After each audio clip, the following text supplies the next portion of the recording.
आज की वीडियो में एक ऐसी समस्या के बारे में बात करने वाले हैं जिसमें आप अपनी ज़िंदगी में एक बार ज़रूर ट्रैप होंगे। वो है मेडिकल किडनैपिंग। यह किडनैपिंग बंदूक या चाकू दिखाकर नहीं की जाती है। यहाँ आपकी भावनाओं के साथ में खिलवाड़ किया जाता है और आपको डराकर और आपकी भावनाओं को समझते हुए किडनैपिंग की जाती है और यहाँ फंसना तय है। इसलिए यह वीडियो आपको पूरा देखना ज़रूरी है। इस वीडियो को 2 भाग में पूरा करेंगे जिसमें समस्या और समाधान दोनों ही हैं। हालांकि यह भी आपको बता दूं कि आप इसे पूरी तरीके से इग्नोर नहीं कर सकते हैं, पर इससे होने वाले नुकसान को कम कर सकते हैं। यदि अब तक आपने इस चैनल को सब्सक्राइब नहीं किया है तो सब्सक्राइब कर लें ताकि आप तक ऐसी जानकारी पहुंचती रहे और वीडियो को लाइक भी कर दें। तो शुरू करते हैं इस वीडियो को। जैसा कि मैंने आपको पहले भी बताया कि इसमें हम 2 भागों में इस स्टोरी को पूरा करेंगे। तो हमारा जो पहला भाग है वो समस्या कैसे शुरू होती है, यानी कि मेडिकल किडनैपिंग शुरू कैसे होती है, इसको लेकर समझेंगे। इसे समझने के लिए हमने यहाँ पे 2 स्टोरी को कंसिडर किया है और ये जो सिचुएशन है इन दोनों स्टोरी में, इसको आपको बिल्कुल ध्यान से सुनना और समझना चाहिए।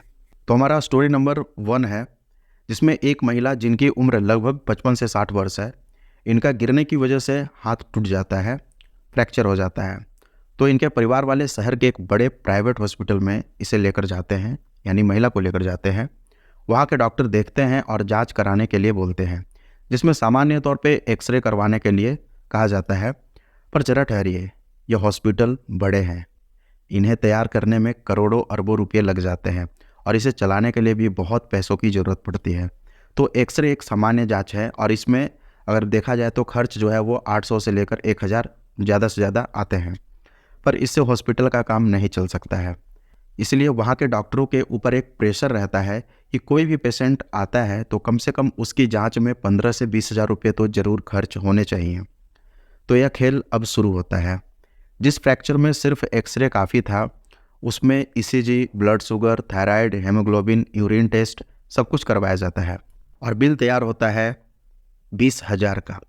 जाहिर सी बात है कि इतना बिल देखकर किसी के मन में सवाल तो उठते ही हैं कि हाथ फ्रैक्चर होने का इन सभी जांच से क्या मतलब है और इतना बिल।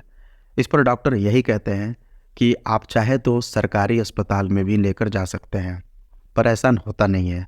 कारण है कि डॉक्टर भी समझ रहे हैं कि यदि आपको सरकारी हॉस्पिटल में जाना होता तो आप पहले गए होते। तो अब यहाँ पे जो दूसरी पार्ट है इसकी वो शुरू होती है।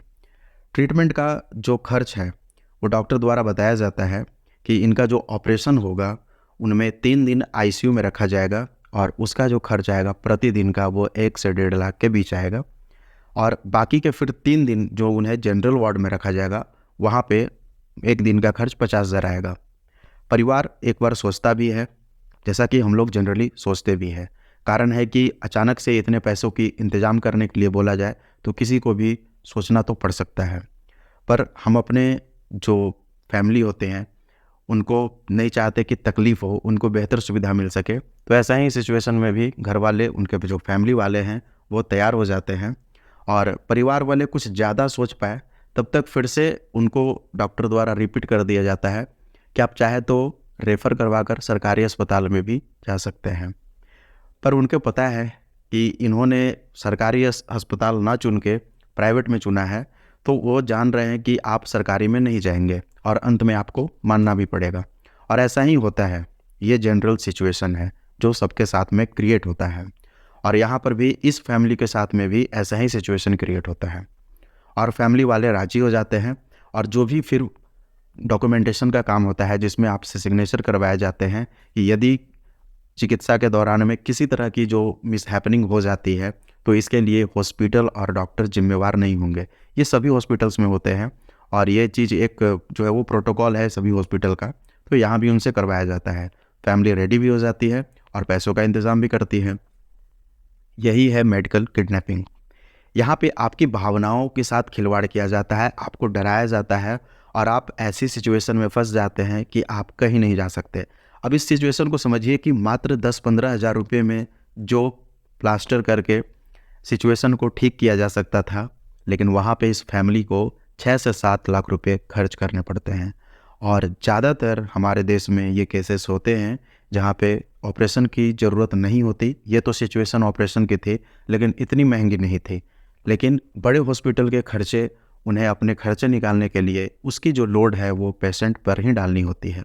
तो यही सिचुएशन होता है मेडिकल किडनैपिंग का। यहाँ पे कोई आपको ज़बरदस्ती नहीं है कि बंदूक दिखाया, किसी ने आपको गाड़ी में बैठा कर ले गया, लेकिन यहाँ पे आपकी किडनैपिंग हो जाती है। ऐसा किसी के साथ भी हो सकता है। अब बारी आती है हमारी दूसरी स्टोरी की। इसे सिर्फ आप एक स्टोरी ना समझें, क्योंकि यह एक सच्ची घटना पे आधारित है और इसे आपको आसान शब्दों में समझाने के लिए, आसानी से समझाने के लिए हमने एक स्टोरी का रूप दिया है।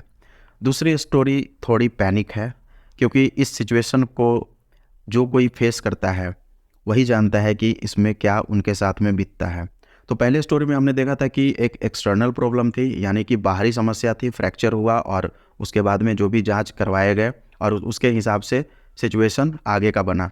पर यहाँ जो सिचुएशन है, यानी कि जो दूसरी स्टोरी हमारी है, वो इंटरनल प्रॉब्लम्स को लेकर है। इसमें जो प्रॉब्लम है वो इंटरनल क्रिएट होता है और उसके बाद में ये कहानी पूरी बनती है।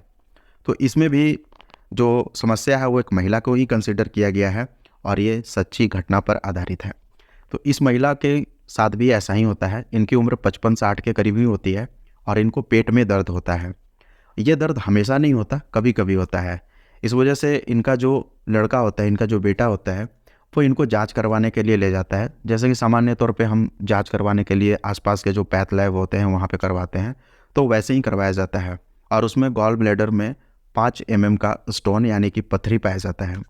अब यह परिवार एक अपर मिडिल क्लास है और महिला का बेटा भी एक सॉफ्टवेयर इंजीनियर है, पैसा जो है वो सैलरी अच्छी है। तो वो सोचता है कि मैं अपनी माँ को बेहतर ट्रीटमेंट दे सकूँ। इसके लिए वो इंटरनेट पे अपने शहर के जो अच्छे सुविधा देने वाले, यानी कि ऑपरेशन की सर्विस देने वाले जो हॉस्पिटल है उनको सर्च करता है। जाहिर सी बात है कि आज के समय में हम अपने नियर बाई में हमेशा इंटरनेट से सर्च करते हैं कि हमारे आसपास में ये चीज़ें कहाँ पे और कौन से सर्विस दे रहा है।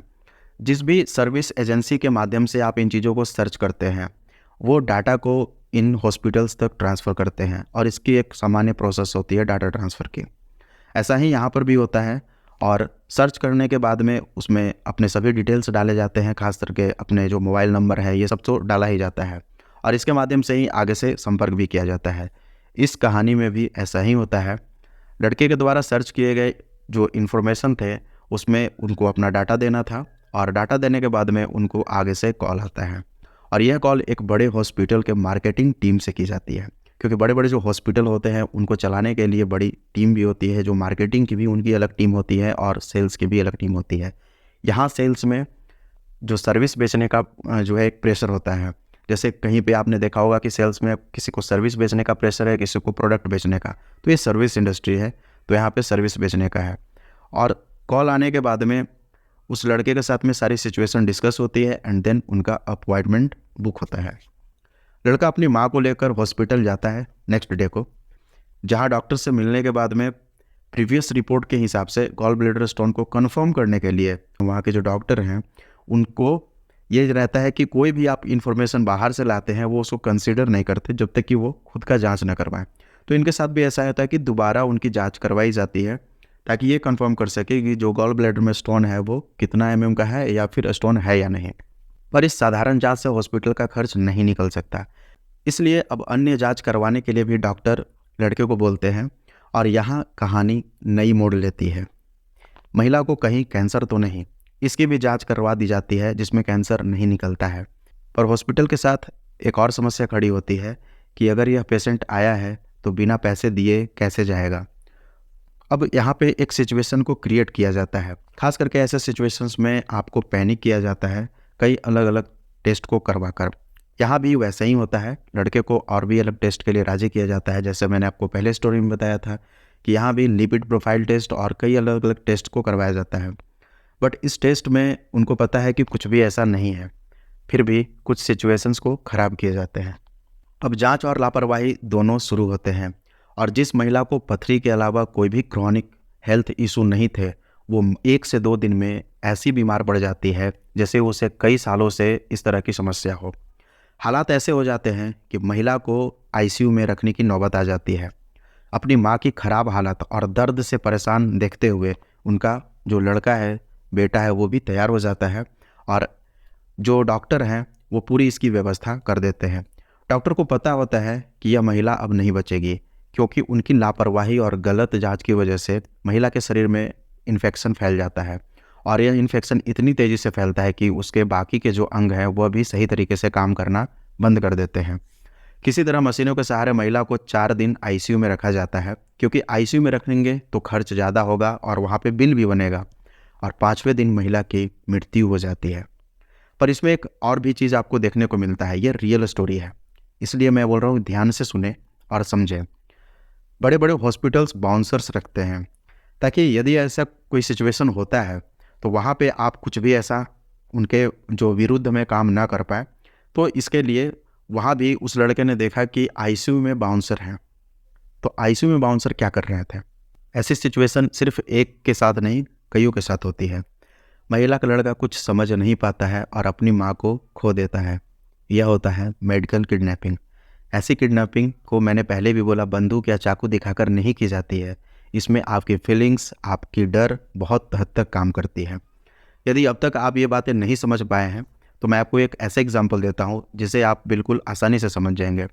आपको इसके लिए एक मूवी देखनी होगी, गब्बर, जो कि बॉलीवुड मूवी है।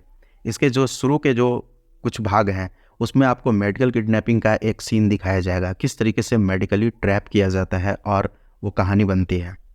अब इस वीडियो का दूसरा और सबसे इम्पॉर्टेंट पार्ट आता है, हम बच कैसे सकते हैं। आपको एक बात अपने दिमाग में फिट कर लेना पड़ेगा कि आप पूरी तरीके से इस सिचुएशन को इग्नोर नहीं कर सकते। आप जितना सजग रहेंगे उतना हद तक आप अपने आप को बचा सकते हैं, अपने परिवार को बचा सकते हैं, पर पूरी तरीके से इसे इग्नोर करना संभव नहीं है और आने वाले समय में और भी संभव नहीं होगा। फिर भी हमें कुछ बातों का विशेष ध्यान रखना चाहिए और विशेष ध्यान रखने की ज़रूरत है। इन बातों को कुछ पॉइंट्स में हम लोग समझने का प्रयास करेंगे। तो जो हमारा पहला पॉइंट है इसमें, कि आप जिस भी शहर में रहते हैं, चाहे आपकी शहर टायर 1 सिटी हो, टायर 2 सिटी हो, टायर 3 सिटी हो या कैसी भी सिटी हो, आप वहाँ की जो गवर्नमेंट हॉस्पिटल हैं उनकी क्या व्यवस्था है इसके बारे में ज़रूर जानें। इसमें बहुत ज़्यादा समय नहीं लगता, उतना समय हम अपने लाइफ में बहुत ख़राब कर देते हैं। वहाँ किन किन बीमारियों का ट्रीटमेंट होता है, कौन कौन सी बीमारियों की दवाएँ मिलती हैं, इन सब के बारे में जानें। सबसे पहले मैं इसमें एक बात आपको बता देता हूँ, जो भी मेडिसिन्स मिलते हैं सरकारी अस्पताल में वो नंबर 1 क्वालिटी के होते हैं, जेनरिक मेडिसिन्स होते हैं। वही मेडिसिन हम बाहर में ज़्यादा कॉस्ट में ख़रीदते हैं।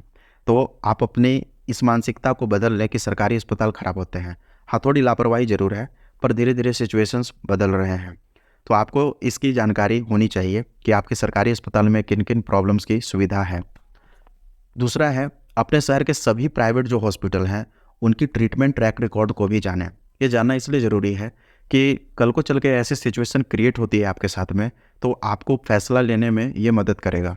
इसके लिए आप अपने जो भी जान पहचान या उससे संबंधित जो लोग हैं उनसे आपको संपर्क करके इनको समझना चाहिए, और ये समझ सकते हैं क्योंकि जब हम प्रयास करेंगे तो सारे सॉल्यूशन मिल जाएंगे।